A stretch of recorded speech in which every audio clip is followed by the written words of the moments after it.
Tech. இன்றைக்கி நம்ம சியில் வந்து பார்த்தீங்கன்னா டேட்டா டைப்பை பற்றி தான் கிளியராக பார்க்க போகிறோம். டேட்டா டைப்பில் வந்து பார்த்திங்க அப்படின்னா 4 வகையான டேட்டா டைப் இருக்குது. ஃபஸ்ட்டு வந்து பார்த்தீங்கன்னா primary, derived, user define, empty. Primary or basic data டைப்ஸ்னு சொல்லுவோம். இந்த ப்ரைமரி ஆர் பேசிக் டேட்டா டைப்பில் மொத்தம் 4 இருக்குது. Into, float, double, care. So இந்த 4மே வந்து பார்த்தீங்கன்னா பேசிக் டேட்டா டைப்னு சொல்லுவோம். அதுக்கு அடுத்து வந்து பார்த்தீங்கன்னா derived data type. Derived data டைப்னு நம்ம எடுத்துக்கிட்டோம் அப்படின்னா அரே, பாயிண்டர்ஸ், ஸ்ட்ரக்சர்ஸ், யூனியன். அடுத்து வந்து யூசர் டிஃபைன் டேட்டா டைப் சொல்லுவோம். எனுமரேஷன் ஷார்ட்டாக சொல்லுவோம். டைப் டெஃபினேஷன்ஸ் ஷார்ட்டாக சொல்லுவோம். எம்டி டேட்டா டைப் அப்படின்னு நம்ம வந்து எடுத்துக்கிட்டோம் அப்படின்னா அது வந்து வாய்ட் அப்படின்றது வந்து எம்டி டேட்டா டைப். இப்போ இதில் வந்து பார்த்தீங்கன்னா பேசிக் டேட்டா டைப் தான் நமக்கு வந்து ரொம்ப ரொம்ப முக்கியமானது. இந்த பேசிக் டேட்டா டைப்னு நம்ம வந்து எடுத்துக்கிட்டோம் அப்படின்னா இதோடைய கண்ட்ரோல் ஸ்ட்ரிங்ஸ் அப்படிங்கிறது நம்ம வந்து கிளியராக தெரிஞ்சுக்கணும். ப்ளஸ் அதோடைய சைஸ் எவ்வளோ அப்படிங்கிறது எல்லாமே. இப்போ டேட்டா டைப் நம்ம வந்து என்ன இன்டீஜருடைய சைஸ் வந்து பார்த்திங்கன்னா 4 பைட். அதுக்கு யூஸ் பண்ணுற கண்ட்ரோல் ஸ்ட்ரிங் வந்து பார்த்திங்கன்னா %d. ஃப்ளோட்டு நான் வந்து எடுத்துக்கிட்டேன் அப்படின்னா அதோடைய கண்ட்ரோல் ஸ்ட்ரிங் வந்துட்டு %f.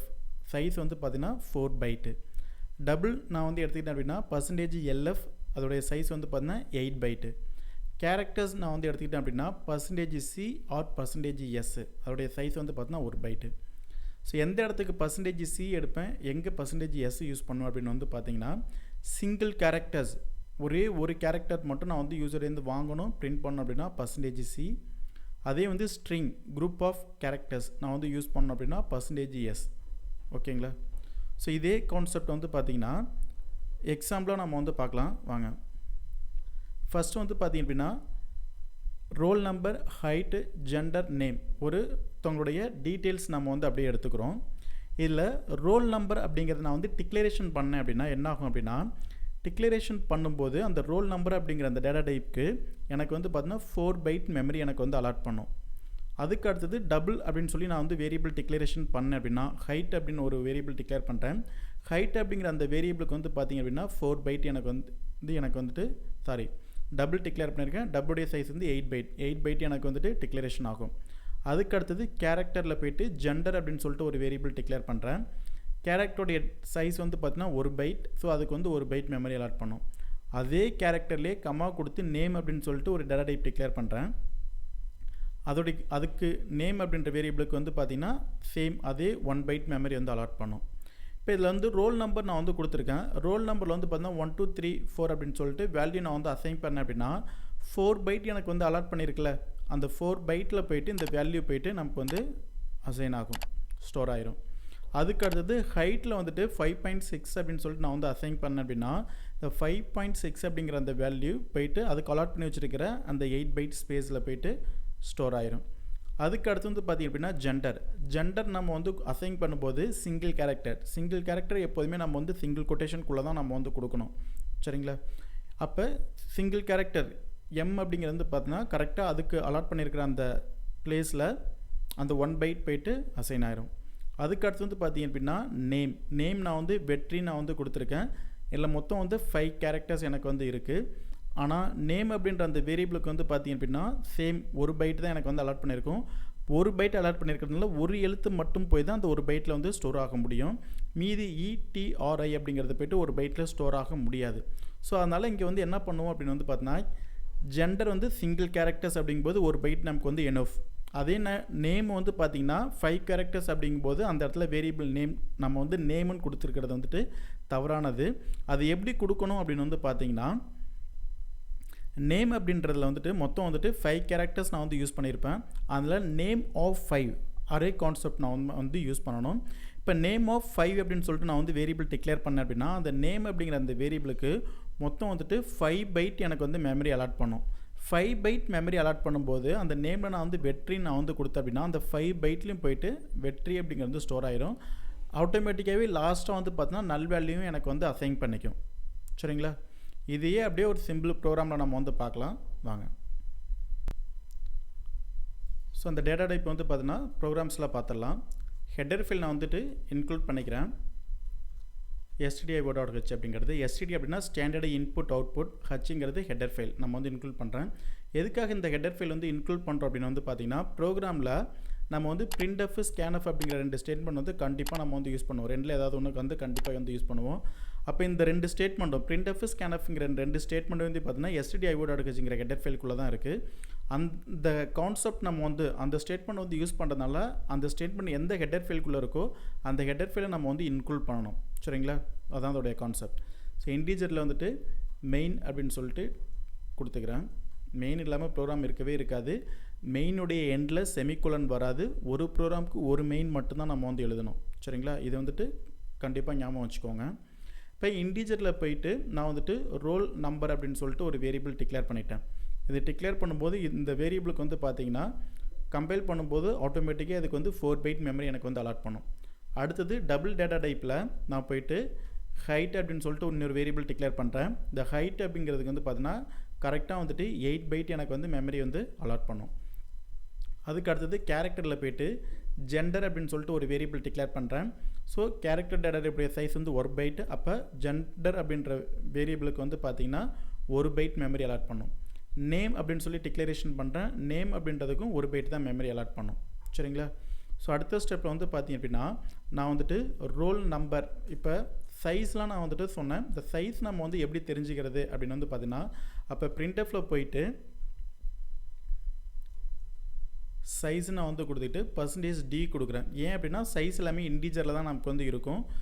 எந்த வேரியபிளுடைய சைஸ் நம்ம வந்து தெரிஞ்சுக்கணும் அப்படின்னாலும் சைஸ் ஆஃப் அப்படின்னு சொல்லிட்டு ஒரு ஆப்ரேட்டர் ஒன்று இருக்குது. சைஸ் ஆஃப் அப்படின்றதுக்குள்ளே இப்போ நான் வந்து ரோல் நம்பர் அப்படின்னு சொல்லி நான் வந்து கொடுக்குறேன். ரோல் நம்பர் நான் வந்து கொடுத்துட்டு இண்டு மெயின் நம்ம வந்து எழுதியிருக்கோம். இண்டு மெயின்ன்றதுனால லாஸ்ட்டாக வந்துட்டு ரிட்டன் 0 நான் வந்து கொடுத்துக்கிறேன். கொடுத்துட்டு இதை நான் வந்து கம்பைல் பண்ணி ரன் பண்ணுறேன். இப்போ இன்டீஜருடைய சைஸ் வந்து பார்த்திங்க அப்படின்னா ஆட்டோமேட்டிக்காக எனக்கு வந்துட்டு 4 பைட் அப்படிங்கிறது கம்பைலர் எவ்வளோ இதுக்கு வந்து அசைன் பண்ணுதோ அந்த வேல்யூ எனக்கு வந்துட்டு இங்கே வந்து டிஸ்பிளே பண்ண எனக்கு. இப்போ இன்டீஜருடைய சைஸ் வந்து பார்த்தீங்கன்னா 4 பைட்டு. இப்போ டபுள் நான் வந்து எடுக்கிறேன்.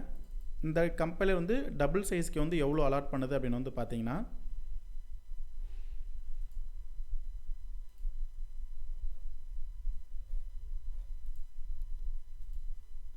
8 பைட் எனக்கு வந்து அலாட் பண்ணும். ஸோ அதுக்கு அடுத்தது கேரக்டர்ஸ் நான் வந்து எடுத்துக்கிறேன்.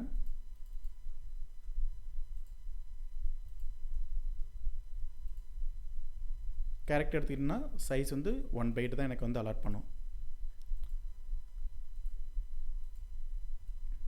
இப்போ நான் இதில் வந்து பார்த்தீங்கன்னா ரோல் நம்பர் நான் வந்துட்டு வேல்யூ நான் வந்து அசைன் பண்ணுறேன்.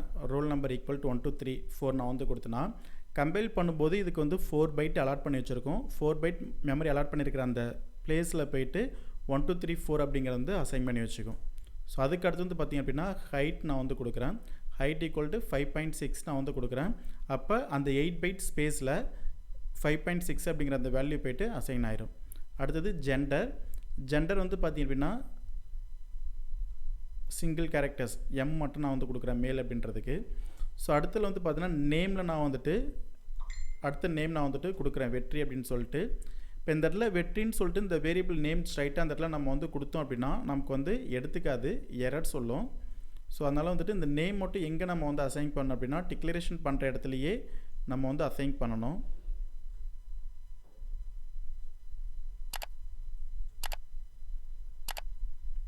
அசைன் பண்ணிவிட்டு இதை நம்ம வந்து பிரிண்ட் பண்ணி பார்க்கலாம். இப்போ printf அப்படிங்கிறது வந்துட்டு நமக்கு வந்து அவுட்புட் ஸ்டேட்மெண்ட். ஸோ இதில் வந்து /n அப்படிங்கிறது நியூ லைனில் நான் ஃபஸ்ட்டு வந்துட்டு ரோல் நம்பர் நான் வந்து பிரிண்ட் பண்ணுறேன். ரோல் நம்பர் வந்து இன்டீஜர் டேட்டா டைப் அப்படிங்கிறதுனால %d. ஸோ இந்த இடத்துல வந்து பார்த்திங்கன்னா ரோல் நம்பர் நான் வந்துட்டு கொடுக்குறேன்.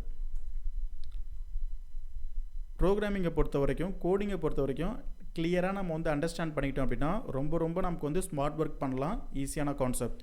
ஒன்ஸ் ஒரு இதை நம்ம வந்து டைப் பண்ணிட்டோம் அப்படின்னா அதை வந்து காப்பி பண்ணி நெக்ஸ்ட் டைம் வந்து பேஸ்ட் பண்ணிவிட்டு எதை மாற்றணுமோ அதை மட்டும் மாற்றி விட்டுடலாம். இப்போ இந்த இடத்துல ரோல் நம்பர் அப்படிங்கிறது நான் வந்து ஸ்க்ரீனில் பிரிண்ட் பண்ணுறேன். %d இன்டிஜர் வேல்யூ அப்படிங்கிறதுனால இங்கே ரோல் நம்பரை பிரிண்ட் பண்ணுறேன். அடுத்தது நான் வந்து ஹைட் அப்படிங்கிறத நான் வந்து பிரிண்ட் பண்ணணும். அப்போ இந்த இடத்துல ரோல் நம்பர் அப்படிங்கிற இடத்துல அதை நான் வந்து எடுத்து விட்டுட்டு அப்படியே ஹைட் மட்டும் கொடுக்குறேன். ஹைட் வந்து டபுள் டேட்டா டைப் அப்படிங்கிறதுனால இந்த இடத்துல %lf நான் வந்து மாற்றிக்கிறேன். ஹைட்டை நான் வந்து பிரிண்ட் பண்ணணும். ஸோ அந்த வேல்யூ நான் வந்து அப்படியே இங்கே நான் வந்து கொடுத்துக்கிறேன். ஆல்ரெடி ஏற்கனவே காப்பி பண்ணியிருப்பேன், அதை வந்து பேஸ்ட் பண்ணிக்கிறேன். அகைன் எனக்கு வந்து printf வேணும் அப்படிங்கிறதுனால காப்பி பண்ணி பேஸ்ட் பண்ணிக்கிறேன். அதுக்கடுத்து எனக்கு வந்து ஜெண்டர் எனக்கு வந்து வேணும். அப்போ ஹைட் அப்படிங்கிறத நான் வந்து எடுத்து விட்டுட்டு ஜெண்டர் நான் வந்து கொடுத்துக்கிறேன். ஜெண்டர் வந்துட்டு சிங்கிள் கேரக்டர்ஸ் அப்படிங்கும்போது percentage C. So characters gender அப்படிங்கிறத நான் வந்து இங்கே வந்து பிரிண்ட் பண்ணிக்கிறேன். அடுத்தது நேம் அப்படிங்கிறது எனக்கு வந்து பிரிண்ட் பண்ணணும். ஸோ இந்த இடத்துல ஜெண்டர் அப்படிங்கிறத வந்து எடுத்துகிட்டு நேம் நான் வந்து கொடுத்துக்கிறேன். நேம் அப்படிங்கிறது குரூப் ஆஃப் கேரக்டர்ஸ் ஸ்ட்ரிங், அதை தான் நம்ம வந்து ஸ்ட்ரிங்குன்னு சொல்லுவோம். ஸ்ட்ரிங்கை நம்ம வந்து பிரிண்ட் பண்ணோம் அப்படின்னா பர்சன்டேஜ் எஸ். ஸோ அந்த இடத்துல வந்துட்டு நேம் அப்படிங்கிறத வந்துட்டு பிரிண்ட் பண்ணுறோம். இப்போ இதோடைய அவுட்புட் எப்படி இருக்குன்றதை பார்க்கலாம்.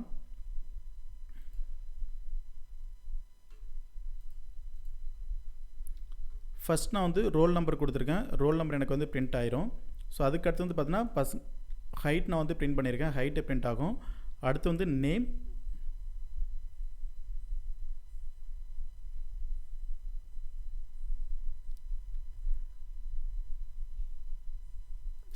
/n கொடுக்காம விட்டுருக்கோம். ஸோ அதனால் வந்துட்டு ஜெண்டர் எம் பிரிண்ட் பண்ணதுக்கு அடுத்தது நேமையே பிரிண்ட் பண்ணிருச்சு.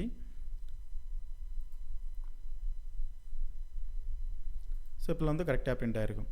ஸோ இந்த இடத்துல வந்துட்டு பிரிண்ட்எஃப்குள்ளே டபுள் கொட்டேஷனுக்குள்ளே என்ன நம்ம வந்து கொடுத்துருக்கோமோ அதை அப்படியே நமக்கு வந்து பிரிண்ட் பண்ணும். அது அப்படியே எனக்கு வந்து பிரிண்ட் பண்ணும். பர்சன்டேஜ் டி இருக்கிற இடத்துல வந்து பார்த்திங்க அப்படின்னா ரோல் நம்பரை பிரிண்ட் பண்ண சொல்கிறேன். அப்போ ரோல் நம்பர் என்ன நான் வந்து கொடுத்துருக்கேன்னா 1 2 3 4 கொடுத்துருக்கேன். அப்போ இந்த பர்சன்டேஜ் டி இருக்கிற இடத்துல ரோல் நம்பர் 1 2 3 4 அப்படிங்கிறத வந்து பிரிண்ட் பண்ணும். அடுத்த பிரிண்ட்எஃப்ல வந்து பார்த்தீங்கன்னா /n இருக்கும்போது ஆட்டோமேட்டிக்காக கர்சர் இந்த இடத்துல இருக்கிறது நியூ லைனுக்கு அந்த வந்துடும். நியூ லைனுக்கு வந்தது பிறகு டபுள் கொட்டேஷனில் இருக்கிற ஹைட்டுங்கிறத அப்படியே பிரிண்ட் பண்ணும் கோலன் வரைக்கும். பர்சன்டேஜ் எல்எஃப் அப்படிங்கிறது வந்து பார்த்தீங்கன்னா கண்ட்ரோல் ஸ்ட்ரிங்ஸ். இப்போ இந்த இடத்துல வந்து பார்த்தீங்கன்னா பர்சன்டேஜ் எல்எஃப் அப்படி இருக்கிற இடத்துல ஹைட்டு நான் வந்து பிரிண்ட் பண்ண சொல்கிறேன். ஹைட் வந்து பார்த்தீங்கன்னா 5.5 அப்படின்னு நான் வந்து அசைன் பண்ணி வச்சுருக்கேன். அப்போ 5.6 அப்படிங்கிறத எனக்கு இந்த இடத்துல வந்து பார்த்தீங்க அப்படின்னா பிரிண்ட் பண்ணும். அதுக்கடுத்தது ஜெண்டர் சேம், ஜெண்டர் என்ன நான் வந்து கொடுத்துருனோ அதை வந்து பிரிண்ட் பண்ணும். நேம் சேம் அதே போல் தான், நேம் என்ன நான் வந்து கொடுத்துருனோ அதை வந்து பிரிண்ட் பண்ணும். ஸோ இந்த டேட்டா டைப் அப்படின்றது வந்து பார்த்திங்கன்னா ஒரே இது ஜஸ்ட் வந்துட்டு நம்ம வந்து வேல்யூஸ் ரைட்டாக அசைன் பண்ணியிருக்கோம். இதே வேல்யூஸ் நம்ம வந்துட்டு யூசர் டிஃபைன்லேருந்து ஸ்கேன்எஃப் நம்ம வந்து யூஸ் பண்ணி யூசர்லேருந்து வாங்குறதையும் நம்ம வந்து வாங்கிக்கலாம். ஸோ அதை வந்து பார்த்திங்க அப்படின்னா இன்புட் அவுட்புட் ஸ்டேட்மெண்ட்ஸை நம்ம வந்து பார்க்கும்போது யூசர்லேருந்து எப்படி ஒரு வேல்யூ நான் வந்து இன்புட் வாங்குறது அப்படிங்கிறத பற்றி கிளியராக பார்க்கலாம் அடுத்த கிளாஸில். தேங்க்யூ ஃப்ரெண்ட்ஸ், தேங்க்யூ ஃபார் வாட்சிங்.